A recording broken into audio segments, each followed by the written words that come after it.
2억 8,800 투자됐고요. 월세는 455만 원 세팅. 빌라 살 돈으로 월세 세팅 충분히 할 수 있습니다.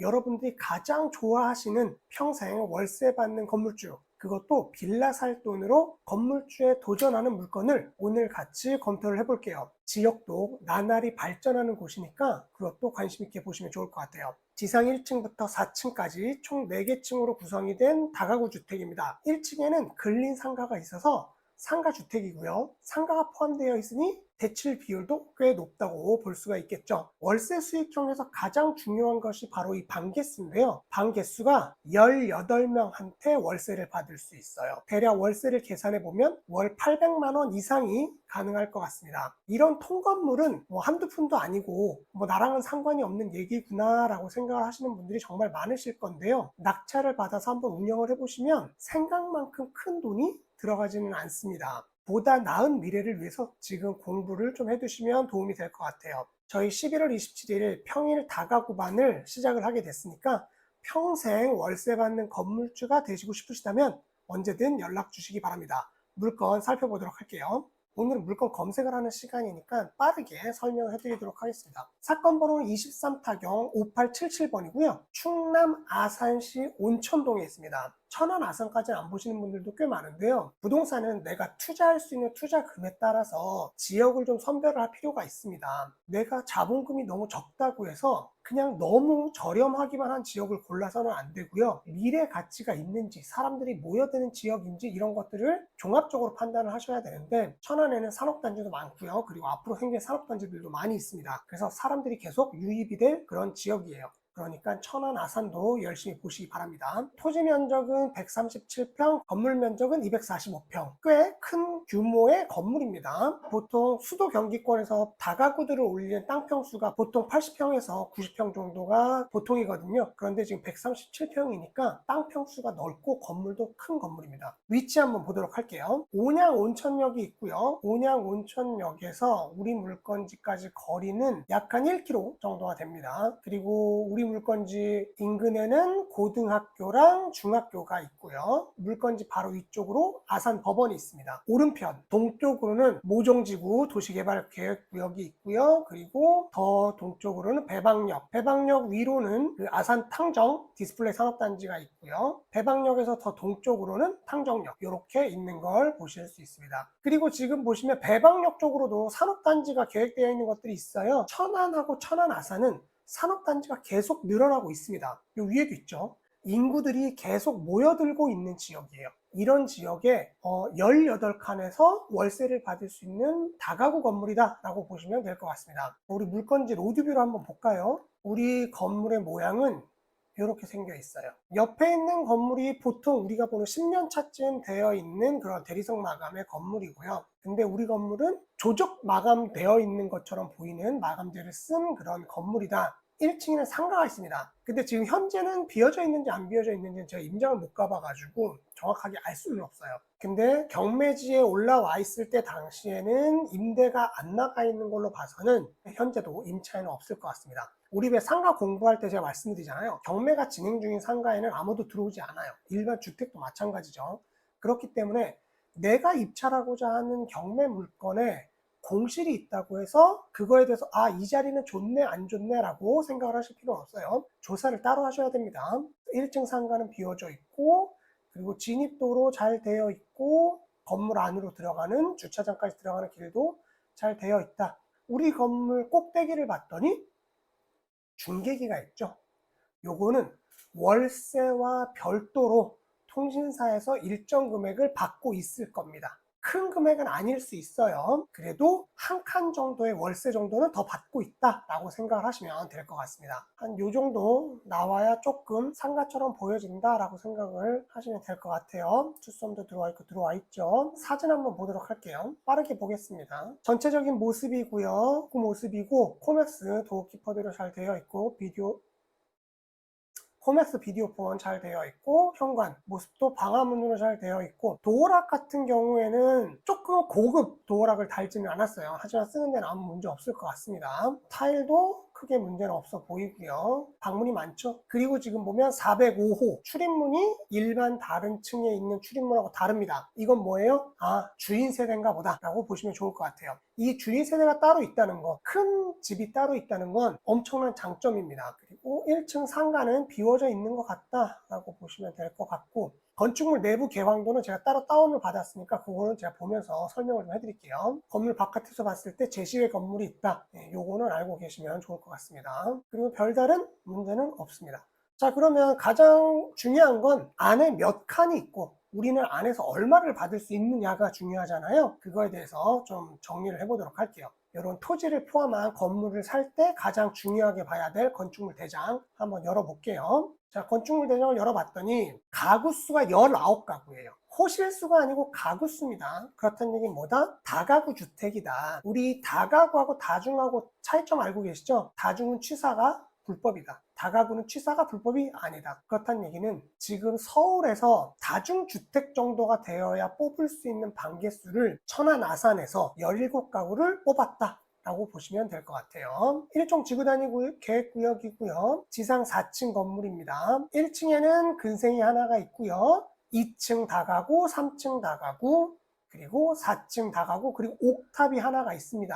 그 밖의 내용으로는 옥외의 세대, 총 10세대의 주차장을 확보를 하고 있고요. 승강기가 한 대가 있습니다. 엘리베이터가 있다는 것은 정말 큰 장점이에요. 그리고 지금 사용 승인일은 2014년도 6월입니다. 그러니까 10년이 됐죠. 깨끗하고 엘베가 있는 총 18명한테 월세를 받을 수 있는 다가구 물건이다 라고 생각을 하시면 될 것 같습니다. 위반 내용을 확인을 해보면 현재 위반이 적발된 건 없는 아주 깨끗한 건물이다 라고 보시면 되고요. 우리 층별 현황 한번 보도록 할게요. 자, 1층에는 주차장이 마련이 되어 있고요. 그리고 상가가 이렇게 한쪽으로 있습니다. 이 상가 뒤편으로 이제 주차장이 있고 그 사이에 계단과 엘리베이터가 있음을 확인하실 수가 있죠. 여기 1층이고요. 2층 모습인데 지금 보시면 201호가 원룸인데 발코니가 딸려 있는 원룸입니다. 좀 더 쾌적한 환경을 가지고 있어요. 분리형 원룸이 하나, 그리고 202호도 분리형 원룸, 203호도 분리형 원룸, 204호가 1.5룸, 그리고 205호가 투룸, 그리고 206호가 원룸, 207호가 원룸. 이렇게 해서 1층은 상가, 2층 원룸 5개, 1.5룸 1개, 그리고 투룸이 1개. 자, 3층 볼까요? 3층은 301호가 투룸, 302호가 원룸, 분리형 원룸, 303호가 1.5룸, 고 304호가 투룸, 원룸 해서 3층은 원룸이 하나, 둘, 셋, 그리고 1.5룸이 1개, 그리고 투룸이 2개. 총 6개. 4층은 401호가 투룸, 402호가 1.5룸입니다. 그리고 404호가 주인 세대고요. 그리고 403호가 원룸. 원룸이 1개, 1.5룸이 1개, 그리고 투룸이 1개. 그리고 주인 세대가 거실 하나에 화장실 2개, 그리고 방 2개가 이렇게 있고요. 안에 봤더니 올라가는 계단이 하나 있어요. 다락이 딸려 있는 투룸입니다. 이렇게 있는 거예요. 총 5개, 6개, 7개, 10개, 11, 13, 14, 15, 16, 17, 그리고 주인 세대까지 18. 이렇게가 되는 것이 맞습니다. 그러면 우리 물건지 근처에 이런 통건물이 얼마 정도의 거래가 됐느냐, 최근 내역으로 좀 찾아볼게요. 비슷한 걸 찾아봤더니 지난 5월 달에 11억 5천에 거래가 된 게 있어서 우리 물건지 근처에 있어서 이걸 확인을 해볼 거고요. 대지 면적이 339제곱미터예요. 우리 거보다 작습니다. 100평 정도 되는 거죠. 그리고 총 가구 수는 15가구. 근데 우리 거보다 훨씬 더 작죠. 상가도 없고 주차장은 12대가 되어 있고요. 그리고 우리 거랑 똑같이 승강기가 있습니다. 그리고 사용 승인일은 2017년도예요. 3년 정도 우리 거보다 좀 더 나은 상태의 건물이고요. 로드뷰로 보시면 이 건물입니다. 이 건물. 겉모습만 봤을 때 우리게 좀 더 예쁘다. 그리고 우리는 상가도 딸려 있다. 가구 수도 더 많다. 그러니까 이것보다 싸진 않겠죠. 100평에 11억 5천에 거래가 됐잖아요. 평당 1,150만 원. 그럼 우리 거는 어떤가 한번 볼게요. 자, 우리 거는 137평입니다. 지금 거래가 됐던 기준으로 하면 우리 물건 가격은 15억 7천이에요. 감정가가 이와 비슷합니다. 15억이에요. 15억인데 지금은 1회 유찰돼서 10억입니다. 자, 우리 수익 분석 좀 해보도록 할게요. 시세는 여러분들이 직접 조사를 좀 하셔야 됩니다. 제가 조사한 건 정말 간략하게 한 조사예요. 그렇기 때문에 명확하게 여러분들이 확인을 하셔야 되시고, 제가 간략하게 조사했던 내용을 토대로 정리를 해보겠습니다. 자, 이 건물의 현황을 명확하게 정리를 한번 해야 되겠죠. 원룸이 있었는데 제가 대략적으로 조사를 해봤더니 200에 30은 가능해 보입니다. 이게 몇 칸 있어요? 9칸. 그리고 1.5룸. 1.5룸이 300에 45만원. 3칸. 그리고 투룸이 있습니다. 투룸은 500에 60 가능해 보여요. 이게 몇 개 있어요? 4개. 그리고 복층 트룸이죠. 주인 세대. 1000에 70. 1층에 상가도 있죠. 상가. 상가는 1000에 100은 받을 수 있을 것 같아요. 그리고 우리는 또 하나가 있죠. 사진상에서 봤을 때 옥상에 있는 중계기. 그래서 30만원 책정해 봤습니다.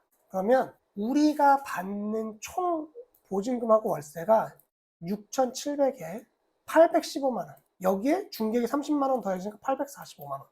이렇게 됩니다. 내가 만약에 12억의 낙찰을 받았다.